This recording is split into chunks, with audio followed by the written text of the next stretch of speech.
혹시 여러분은 부부가 노후에 최소한으로 살아가려면 한 달에 얼마가 필요할까? 라는 질문을 해본 적이 있으신가요? 대부분은 집만 있으면 된다. 연금 200만 원이면 버틸 수 있다고 생각합니다. 하지만 막상 은퇴를 해보면 그 계산이 얼마나 낙관적이었는지 뼈저리게 느끼게 됩니다. 돈을 쓰지 않아도 돈이 새어나가고 줄일 수 있다고 믿었던 항목들이 오히려 고정비가 되어 돌아옵니다. 오늘은 실제 60대 부부들의 사례를 통해 우리가 생각했던 최소 노후비가 왜 현실에서는 턱없이 부족한지를 살펴보겠습니다. 첫 번째 부부는 경기도 수원에 사는 63세 이정호 씨 부부입니다. 남편은 공공기관에서 32년간 근무하다 60세에 퇴직했고 아내는 30년 가까이 전업주부로 지냈습니다. 은퇴 전 부부는 이렇게 계산했습니다. 국민연금으로 월 180만 원, 퇴직연금에서 월 70만 원을 받으면 총 250만 원. 집도 있고 대출도 없으니 충분하다고 생각했습니다. 그런데 현실은 달랐습니다. 아파트 관리비, 전기 가스 수도요금 등 공과금만 매달 50만 원, 식비가 두 사람 합쳐 80만 원, 여기에 건강보험료와 병원비까지 포함하면 이미 250만 원을 넘어섭니다.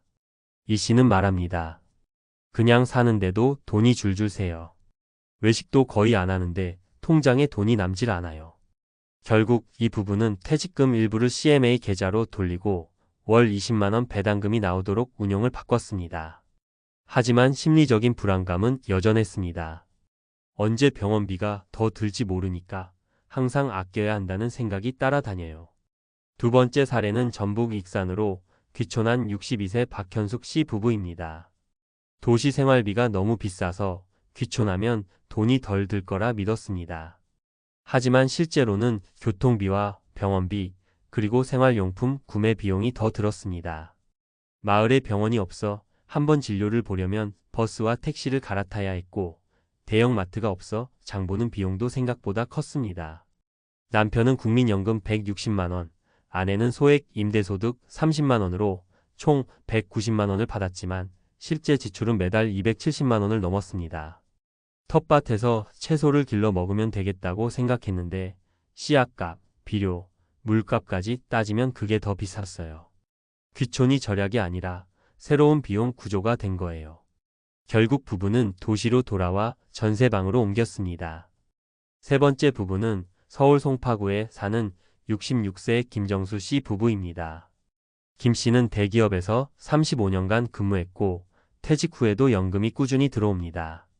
국민연금과 퇴직연금, 개인연금을 합쳐 월 360만 원 정도의 소득이 있습니다. 하지만 김 씨는 말합니다. 연금이 있어도 여유롭지가 않아요. 자녀 결혼식, 손주 돌봄, 명절비, 경조사비까지 포함하면 한 달에 400만 원이 순식간이에요. 자녀 세대의 경제적 어려움이 부모 세대로 이어지면서 노후비가 아니라 가족비로 흘러가는 경우가 많습니다. 김 씨는 손주의 학원비 일부를 대신 내주고 있고 아내는 명절 선물과 용돈으로 한 해 300만 원 이상을 씁니다. 내 생활비보다 가족 관련 지출이 많아요. 그런데 이건 줄일 수도 없잖아요. 마음이 약하니까. 이 세 부부의 이야기를 통해 드러나는 공통점은 명확합니다. 우리가 생각하는 최소 생활비와 실제 생존비 사이에는 큰 간극이 있다는 것입니다. 통계청과 노후준비지원센터에 따르면 2025년 기준 60대 부부의 최소 생활비는 약 260만 원, 보통 생활비는 약 380만 원으로 추정됩니다. 하지만 의료비, 경조사비, 교통비, 차량 유지비, 사회활동비 등을 포함하면 체감 최소 비용은 350만 원 이상이 됩니다. 그리고 여기에 심리적 안정을 유지하기 위한 여유 자금까지 고려하면 사실상 400만 원 이상은 되어야 불안하지 않습니다. 문제는 이 금액을 준비하는 게 쉽지 않다는 점입니다. 대부분의 은퇴자는 소득이 줄면 지출도 줄 것이라고 생각하지만 실제로는 그렇지 않습니다. 지출의 구조 자체가 고정되어 있기 때문입니다. 관리비, 보험료, 통신비, 병원비, 식비 등은 줄이기 어렵습니다. 그래서 은퇴 후 재정관리의 핵심은 지출 축소가 아니라 지출 구조 재설계입니다. 예를 들어 자동차를 유지하는 대신 필요한 날만 렌트하거나 대중교통으로 전환하는 것만으로도 한 달 2,030만 원이 절감됩니다. 또 보험을 재점검해 과잉 가입된 상품을 줄이고 실손보험만 남겨두는 것도 큰 도움이 됩니다. 심리적인 면에서도 접근이 필요합니다. 은퇴 후 불안의 본질은 돈의 부족이 아니라 예측 불가능성에서 옵니다. 매달 나가는 비용이 일정하지 않고 갑작스러운 병원비나 가족 행사비가 생기면 통제감을 잃게 됩니다. 이때 필요한 건 현금 흐름의 안정화입니다. 연금 이외에 매달 일정하게 들어오는 소액 현금 흐름이 있으면 불안이 줄어듭니다. 예를 들어 배당주 투자, 월세 수입, 시니어 일자리, 시간제 근무 등이 그것입니다. 20만 원이든 30만 원이든 예측 가능한 소득이 있다는 것 자체가 심리적 안정감을 크게 높입니다. 사회적 관계도 노후비 부족을 악화시키는 요인입니다. 관계를 유지하려면 돈이 듭니다. 모임, 식사, 선물, 회비, 교통비 등은 적어 보여도 꾸준히 누적됩니다. 그래서 관계를 소모형이 아닌 생산형으로 바꾸는 노력이 필요합니다. 예를 들어 동네 봉사 모임, 공방활동, 시니어 밴드 등은 돈보다 시간을 투자해 관계를 이어가는 방식입니다. 사회적 연결을 유지하면서도 비용을 최소화할 수 있는 형태죠. 이제 실질적인 조언을 정리해 보겠습니다. 첫째, 최소 생활비를 다시 정의해야 합니다. 단순히 먹고 자는데 필요한 금액이 아니라 불안하지 않게 하루를 유지할 수 있는 비용으로 계산해야 합니다. 둘째, 지출 구조를 점검해야 합니다. 필수 지출, 선택 지출, 불규칙 지출을 나눠보고 줄이는 게 아니라 고정화시키는 게 핵심입니다. 셋째, 현금 흐름을 다변화해야 합니다.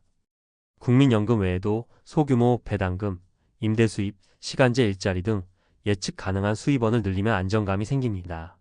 넷째, 관계 비용을 관리해야 합니다. 감정적 이유로 반복되는 지출은 결국 노후를 흔들 수 있습니다. 선물보다 시간을, 소비보다 대화를 선택하는 관계가 오래갑니다. 마지막으로 돈이 부족하다고 해서 삶이 불행해지는 것은 아닙니다. 하지만 돈이 불안하면 마음의 평화는 지켜지지 않습니다. 최소 노후비란 단순한 숫자가 아니라 내 삶의 리듬을 유지하기 위한 최소한의 에너지입니다. 지금 이 순간 통장을 들여다보기보다 내가 앞으로 20년을 어떤 구조로 살지 그려보는 것이 더 중요합니다. 돈은 줄어들 수 있지만 삶의 균형은 우리가 다시 세울 수 있습니다. 그것이 진짜 노후 준비의 시작입니다. 은퇴를 앞둔 사람들에게 한 달에 얼마면 살 수 있을까요? 라는 질문을 던지면 대부분 비슷한 대답이 돌아옵니다. 200만 원에서 300만 원 정도면 충분하다고요. 하지만 실제로 은퇴한 부부들의 삶을 자세히 들여다보면 그 금액은 생존비에도 미치지 못하는 경우가 많습니다. 여기에는 단순히 물가 상승의 문제가 아니라 노후의 생활 구조 자체가 달라진 현실이 숨어 있습니다. 우리는 흔히 은퇴 후 돈이 줄어도 소비도 줄 거라고 생각합니다. 하지만 은퇴는 소득의 변화가 아니라 생활 패턴의 전환입니다. 그리고 이 전환에 대한 준비가 부족할수록 돈의 부족이 아니라 삶의 불안이 커집니다. 노후비를 계산할 때 가장 큰 착각은 현재의 소비 패턴이 그대로 유지될 것이라는 전제입니다. 직장에 다닐 때는 출퇴근과 업무 중심의 지출 구조를 가졌지만 은퇴 후에는 전혀 다른 소비 구조가 생깁니다. 시간이 많아지면 외출도 많아지고 사소한 소비가 늘어납니다. 커피 한 잔, 식사 한 끼, 교통비, 모임비, 이런 작은 지출이 누적되어 한 달에 30만 원 이상을 더 씁니다. 반대로 돈을 덜 쓸 거야 라는 의지로 집에만 머무르면 신체적 활동이 줄고 건강 문제가 찾아옵니다. 결국 병원비라는 형태로 더 큰 비용을 지불하게 됩니다. 이렇듯 노후의 지출은 단순한 줄이기의 문제가 아니라 새로운 균형을 찾아야 하는 문제입니다. 또 하나의 중요한 착각은 고정비가 줄어들 것이라는 믿음입니다. 하지만 현실은 오히려 반대입니다. 예를 들어 60대 이후에는 건강보험료가 급격히 오르고 병원비도 늘어납니다. 통계청 자료에 따르면 60세 이후 가구의 의료비 비중은 전체 소비의 15%를 차지하며 이는 50대의 2배에 달합니다. 여기에 관리비와 공과금, 통신비, 보험료를 더하면 기본적인 생활만으로도 150만 원이 고정비로 묶입니다. 즉, 연금이 250만 원이라면 실제로 자유롭게 쓸 수 있는 돈은 100만 원 남짓입니다. 그 안에서 식비와 교통비, 경조사비를 감당해야 하니 늘 빠듯할 수밖에 없습니다. 문제는 이런 현실을 미리 알고 있음에도 불구하고 많은 이들이 막연한 낙관을 버리지 못한다는 데 있습니다. 그 이유는 단순합니다. 돈 이야기를 하기 싫기 때문입니다. 우리는 평생을 벌기 위해 일한 세대였지 관리하기 위해 배운 세대가 아니었습니다. 그래서 은퇴 후의 재정 관리는 언제나 불편한 주제가 됩니다. 하지만 이제는 생각을 바꿔야 합니다. 은퇴 후의 재정 관리란 돈을 모으는 일이 아니라 돈이 새지 않도록 구조를 점검하는 일입니다. 예를 들어 보험료를 점검해 불필요한 중복 상품을 정리하고 실손보험만 유지하는 것, 자동차를 유지하는 대신 필요할 때만 렌트나 택시를 이용하는 것, 집을 소형으로 줄여 관리비를 절감하는 것 등이 모두 구조적 절약입니다. 이런 변화는 한 번만 실행해도 매달 30만 원 이상의 여유를 만들어냅니다. 또한 노후비 부족의 심리적 문제도 간과할 수 없습니다. 많은 은퇴자들은 돈이 없어서 불안하다고 말하지만 실제로는 돈이 얼마나 필요한지 모르는 상태가 불안을 키웁니다. 즉, 불안의 원인은 부족이 아니라 불확실성입니다. 그래서 중요한 것은 예측 가능한 구조를 만드는 것입니다. 매달 일정하게 들어오는 연금, 배당금, 월세, 혹은 소액의 근로소득이라도 꾸준히 유지되는 현금 흐름이 있다면 금액의 크기보다 안정감이 훨씬 큽니다. 30만 원의 월세 수입은 300만 원의 예금보다 심리적으로 더 큰 안정감을 준다는 말이 있을 정도입니다. 은퇴 후 돈은 많을수록 좋은 것이 아니라 예측할 수 있을수록 든든한 것입니다. 그렇다면 은퇴자들이 실제로 해야 할 일은 무엇일까요? 첫째, 생활비 재점검입니다. 최소 생활비, 즉 생존비만 계산하지 말고 불안하지 않게 살기 위한 비용을 다시 계산해야 합니다. 여기에 포함되어야 할 항목은 식비, 주거비, 공과금, 교통비, 병원비, 경조사비, 문화비입니다. 둘째, 지출 구조 단순화입니다. 복잡한 소비 구조를 단순하게 만드는 것이 핵심입니다. 매달 자동 이체되는 소액 결제, 구독 서비스, 불필요한 보험이나 통신 상품을 정리하면 그것만으로도 구조적인 절약이 됩니다. 셋째, 소득 구조 다변화입니다. 국민연금 하나에만 의존하지 말고 소액 배당주나 적립식 투자, 시간제 근로, 임대 수익 등 다양한 수입원을 만들어야 합니다. 마지막으로 관계 비용의 관리입니다. 은퇴 후 관계를 유지하려면 반드시 돈이 듭니다. 하지만 그 관계가 나에게 에너지를 주는지 아니면 소비를 강요하는지를 구분해야 합니다. 지출이 아닌 교류 중심의 관계로 전환할 때 비로소 삶의 균형이 돌아옵니다. 은퇴 후의 삶을 단순히 돈의 문제로만 보면 늘 부족하다고 느낄 수밖에 없습니다. 그러나 시선을 달리하면 돈의 문제는 곧 리듬의 문제가 됩니다. 지출이 일정하면 마음이 안정되고 불규칙하면 불안이 커집니다. 즉, 돈이 많고 적음보다 중요한 것은 예측 가능한 리듬을 만드는 일입니다. 그 리듬이 바로 노후의 품격을 결정합니다. 많은 은퇴 부부들이 한 목소리로 말합니다. 처음 1년은 불안해서 잠이 안 왔어요. 그런데 우리 생활비를 정리하고 나서 부족해도 마음이 편해졌어요. 결국 은퇴 후의 평온은 돈이 많아서가 아니라 돈이 흘러가는 길을 이해할 때 찾아옵니다. 이제 우리 모두에게 필요한 것은 현실적인 감각입니다. 은퇴를 미화하지도 과도하게 두려워하지도 말고 지금의 나이에서 냉정히 계산하고 준비해야 합니다.